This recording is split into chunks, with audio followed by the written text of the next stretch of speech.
Unlimited Power, Tony Robbins. Hai teman-teman pembelajar, tahu nggak sih kalau tubuh dan pikiran kita itu mempunyai kekuatan yang luar biasa?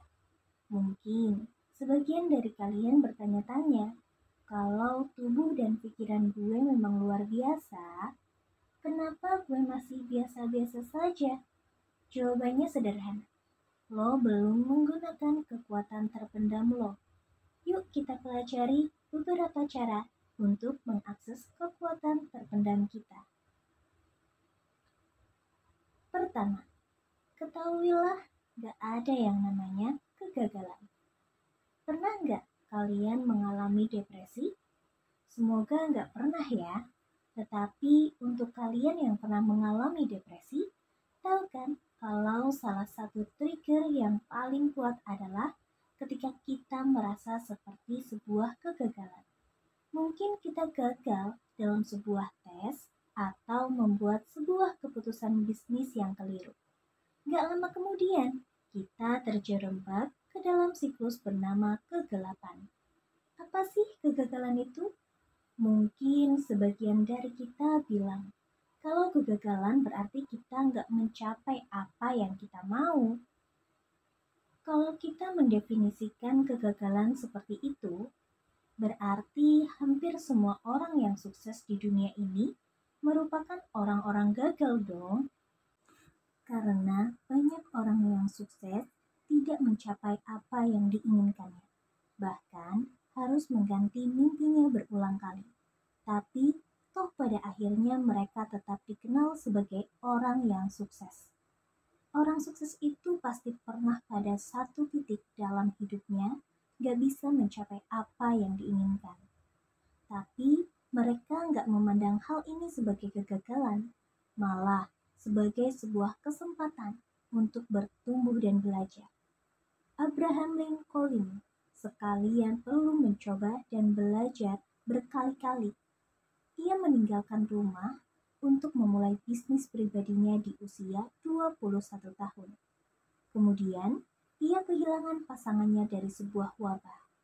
Lalu, di usia 30-40 tahun, ia memulai karir di dunia politik. Tapi, ia kalah dalam beberapa pemilihan. Ia terus mencoba sampai akhirnya dia bisa menjadi Presiden Amerika Serikat ketika dia berumur 50 tahun. Thomas Edison juga nggak percaya sama yang namanya kegagalan. Dia nggak pernah nyerah waktu dia ingin menciptakan bola lampu. Bahkan dari 9.999 usahanya yang gagal total, Edison nggak melihat 9.999 percobaannya sebagai kegagalan. Ia justru melihat ribuan kali usaha tadi sebagai cara untuk nggak menciptakan bola lampu.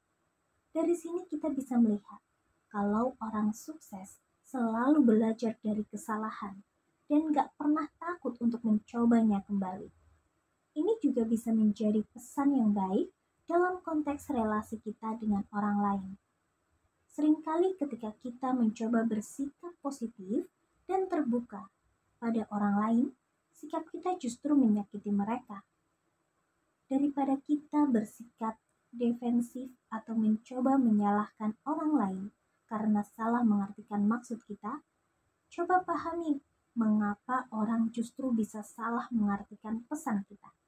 Mungkin bukan karena apa yang kita ucapkan yang membuat orang terluka, tetapi bagaimana kita menyampaikannya. Yuk coba kita untuk mengintrospeksi diri. Kedua, mengontrol pikiran dan emosi kita bisa membantu kita untuk menghadapi depresi. Sebelum dipotong dan dipoles, batu-batu permata tampak sama seperti batu biasa. Menurut teman-teman, dipotong dan dipoles itu sakit atau enggak? Sakit kan? Situasi sulit yang kita hadapi dalam hidup kita sama seperti proses pembentukan batu permata. Bagaimana kita memoles dan membentuknya semua tergantung pada kita dan pikiran kita. Satu hal yang pasti di dunia ini, kita nggak bisa mengontrol apa yang biasa terjadi dan menimpa kita. Mau itu baik ataupun buruk. Nah, tapi ada satu hal yang bisa kita kontrol, yaitu respon kita atas kejadian itu. Mungkin di antara kalian ada yang mau menjadi seorang aktor ataupun aktris. Lalu mungkin kalian merasa gak cukup berbakat untuk bisa memenangkan suatu audisi. Tapi yang otak kita gak sampaikan pada kita adalah kalau kemampuan kita bisa ditingkatkan, bahkan disempurnakan melalui berbagai jenis kelas dan latihan yang rajin. Mengubah suara nurani ini bisa membuat banyak sekali perbedaan. Coba dengarkan apa yang biasanya suara nurani kita sampaikan. Lalu, coba kontrol pikiran kita untuk menyampaikan apa yang kita bisa, bukan sebaliknya. Kalau ternyata ini nggak berhasil, coba ubah intonasi suara hati menjadi lebih menarik. Intonasi ini bisa membuat kita lebih rileks dan karenanya bisa membantu untuk melakukan hal yang kita takuti. Kontrol seperti ini bisa kita manfaatkan untuk melawan depresi. Depresi bisa kok dihindari. Salah satu cara untuk menghindari depresi adalah dengan menanyakan kepada diri kita sendiri, apa sih sebenarnya yang sedang kita pikirkan dan apa yang sedang terjadi dalam fisiologi kita yang menciptakan perasaan depresif itu. Menyadari bagaimana perasaan depresif tercipta di dalam kita bisa membantu kita untuk mengontrol rasa itu. Pikiran negatif bisa memancing depresi. Mungkin kita pernah berpikir kalau kita nggak sukses, kita jelek. Dan mungkin kita bicara pada diri kita dengan nada yang pesimis. Dengan memperhatikan pikiran dan sensasi yang kita rasakan, kita bisa mencari apa yang memancing depresi kita dan mengontrolnya sebelum kita yang justru dikuasai oleh depresi kita sendiri. Ketiga, ikuti 5-step process of modeling. Pernah nggak kita saking mengagumi seseorang, kita sampai merasa begitu nggak percaya diri kalau kita akan bisa mencapai apa yang idola kita capai? Eits, jangan pesimis dulu dong. Ada kok cara-cara yang konkret yang bisa kita lakukan untuk mencapai apapun yang kita mau. Dengan meniru strategi, sikap, dan keterampilan orang-orang yang sukses, kita bisa mencapai hasil yang serupa kok. Hal ini dinamakan proses modeling. Modeling membuat kita mampu mencapai keterampilan yang kita inginkan.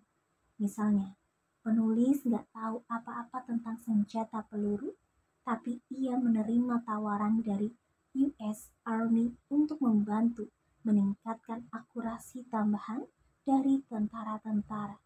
Ketika ia tiba, hanya 70% tentara yang berhasil melewati tes menembak. Kemudian, penulis meneliti pada penembak-penembak terbaik dan mulai membuat model latihan yang sesuai dengan mereka. Ia mempelajari segalanya, bagaimana mereka berpikir, bagaimana bahasa tubuh mereka, dan bagaimana mereka memutuskan untuk menembak. Ternyata, setelah memberlakukan program tersebut, 100% calon tentara berhasil melewati tes. Dengan menggunakan 5-step process of modeling, kita akan bisa mencapai banyak hal. Bahkan, hal-hal yang di luar keahlian kita. Caranya cukup sederhana. Pertama, cari orang terbaik di bidang tersebut. Contoh, kalau kita mau menjadi seorang atlet yang hebat, maka kita perlu mencari atlet yang terbaik. Kedua, berlatih dengan meniru gerakan atau teknik yang dia punya. Kemudian, ketiga, bayangkan atlet terbaik itu dalam pikiran kita. Setiap detail gerakannya, posisinya, dan juga tekniknya. Keempat, bayangkan diri kita sendiri yang melakukannya hal tersebut. Terakhir, do it. Mungkin pada awalnya nggak akan sesuai bayangan, tapi nggak apa-apa. Terus coba dan berlatih sampai kita bisa melakukannya seperti yang kita bayangkan. Keempat, gunakan gerakan mata untuk mengaktifkan kerja otak dalam meningkatkan ingatan dan kreativitas. Lirikan mata. Benar, lirikan mata. Lirikan mata bisa membantu kita untuk mengakses kekuatan terpendam kita loh. Sadar nggak ketika kita lagi berpikir dan mengingat sesuatu? Kita bisa mengarahkan pandangan kita ke kanan maupun ke kiri atau atas. Atau ketika kita perlu memikirkan sebuah ide baru, maka kita akan melihat ke arah kanan ataupun kiri. Ternyata bukan tanpa alasan kita melakukannya. Ketika kita lagi melirik ke kanan ataupun ke kiri atas, kita sebenarnya lagi memicu bagian otak yang berhubungan dengan memori. Sedangkan ketika kita melihat ke kanan maupun ke kiri, kita sedang memicu bagian otak yang berhubungan dengan kreativitas. Coba tanyakan pada diri kalian, ada berapa banyak jendela yang rumah kalian punya? Lihat apa yang terjadi. Kalian melihat ke arah mana? Ke arah kanan atas? Ini adalah gerakan refleks yang menunjukkan otak sedang berusaha mengingat sesuatu. Kali ini, coba bayangkan bagaimana jadinya kalau kalian memiliki 3 mata atau bayangkan makhluk berkepala singa, berbadan kadal, dan memiliki ekor kalajengking. Kali ini pasti mata kalian melihat ke samping, gak ke atas.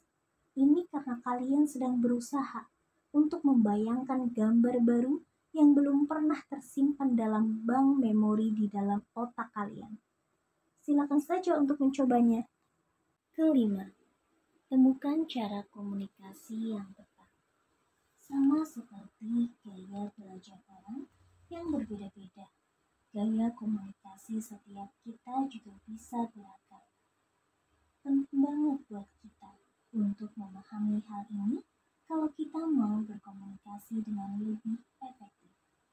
Dengan memahami hal ini, kita juga bisa menghindari salah paham. Komunikasi itu banyak caranya.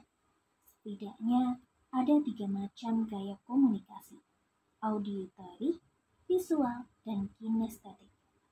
Orang dengan gaya komunikasi auditory akan sangat memperhatikan setiap kata-kata yang mereka dengar. Bagi mereka, apa yang mereka dengar lebih penting dibandingkan yang mereka lihat. Ketika mereka berkomunikasi dengan orang yang dicintai, mereka akan lebih berfokus menggunakan kata-kata sayang. Orang dengan gaya komunikasi visual akan menyampaikan pesannya lewat hal-hal yang bisa dilihat.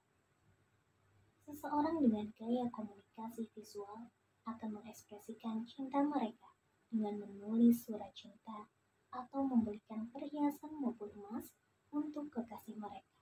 Terakhir, orang dengan gaya komunikasi kinestetik akan lebih sensitif dengan sentuhan yang mereka terima. Jadi, pahamilah gaya komunikasi orang-orang di sekeliling kita dan berkomunikasi dengan mereka menggunakan cara yang tepat. Jangan sampai kita memberikan bunga dan lain sebagainya. Ternyata nggak memenuhi keinginan hati pacar kita. Hanya karena kita nggak peka dengan cara yang mereka untuk berkomunikasi. Keenam, bermanfaat untuk melawan depresi dan meningkatkan energi. Pernah nggak kalian memperhatikan tubuh kalian ketika kalian ingin menangis? Kalian menghentikan tangisan dengan menaikkan kepala dan menarik nafas dalam-dalam. Kalau belum pernah, coba lain kali ketika kalian ingin menangis di tempat umum, kalian praktikkan deh hal ini. Hal ini adalah salah satu cara untuk kita memanfaatkan tubuh kita untuk mengobrol emosi kita. Seringkali kita merasa capek dan karena nggak diatasi, akhirnya produktivitas kita yang malah terganggu. Yes, kita bisa mengatur mood atau perasaan kita lewat body language. Caranya cukup sederhana. Kita harus tahu bagaimana bahasa tubuh kita ketika kita lagi bad mood atau down. Contoh, bahu kita turun dan kepala kita terduduk kalau kita lagi depresi maupun banyak pikiran. Nah, setelah kita tahu bagaimana bahasa tubuh kita kalau mood kita lagi jelek, maka sekarang tiap kita mulai membentuk postur itu kita harus aktif melawannya. Contoh, kalau kita sudah mulai menunduk dan bahu kita menurun, coba tegakin lagi badan lo. Angkat kepala lo dan senyumlah. Postur tubuh seperti ini akan meningkatkan energi dan mengaktifkan kembali tubuh dan pikiran kita. Lalu, gak berapa lama, kita akan siap beraktivitas seperti biasa. Terakhir, pendirian yang kuat akan paralel dengan tubuh dan pikiran yang percaya diri. Bayangkan, ketika kalian berada di garis terdepan dalam sebuah perang dan komandan kalian menjelaskan strategi perang sambil melihat ke sana kemari dan kakinya diketuk-ketukan ke tanah. Apa yang akan kalian rasakan? Apakah menurut kalian komandan kalian termasuk percaya diri? Apapun yang mau kita lakukan, lakukanlah. Hal itu dengan penuh keyakinan. Jangan setengah-setengah. Kalau lo yakin dan mempunyai tekad yang kuat, maka tubuh dan pikiran lo akan mengikuti semua yang bergabung untuk satu tujuan, yaitu tujuan yang ingin lo capai. Daripada membuang-buang waktu lo dengan mengkhawatirkan apa pilihan yang benar, pertimbangkan dan ambil pilihanmu dengan penuh kepercayaan diri. Tahu nggak, kalau ternyata apa yang kita rasakan akan mempengaruhi apa yang kita pikirkan dan lakukan loh. Kalau rencana kita penuh dengan mungkin, atau bisa jadi, tubuh kita akan meniru perasaan insecure itu. Kalau kita percaya diri, tubuh kita juga mengikuti itu. Tegakkan kepalamu dan tajamkan pandanganmu. Semua orang akan mempercayaimu, termasuk dirimu sendiri. Kalian bisa mengokohkan pendirian ini dengan meniru pemimpin yang berkarisma. Karisma itu tampak dengan jelas di dalam orang yang percaya dengan kemampuannya. Waktu kalian sudah berhasil menguasainya, kalian bisa mengamati berbagai pemimpin dunia dan mulai meniru bahasa tubuh mereka. Jadi, jangan mau galau lagi. Kembangkan rasa percaya dirimu itu. Yuk sama-sama kita ucapkan, gue pasti bisa. Teman-teman pembelajar, dari semua yang sudah kita bicarakan dari awal sampai akhir, itulah beberapa cara yang teman-teman pembelajar semua bisa lakukan untuk mengakses kekuatan terpendam yang kalian miliki. Ingat ya, sebenarnya nggak ada yang namanya kegagalan. Kontrol diri kita sendiri. Kemudian, maksimalkan gestur kita ketika bertemu dengan orang lain. Semua orang punya cara komunikasi yang berbeda. Temukan caramu sendiri, semua dari kita memilikinya. Tinggal bagaimana kita bisa memanfaatkannya dan menjadi pribadi yang lebih baik dan lebih powerful lagi. See you next time.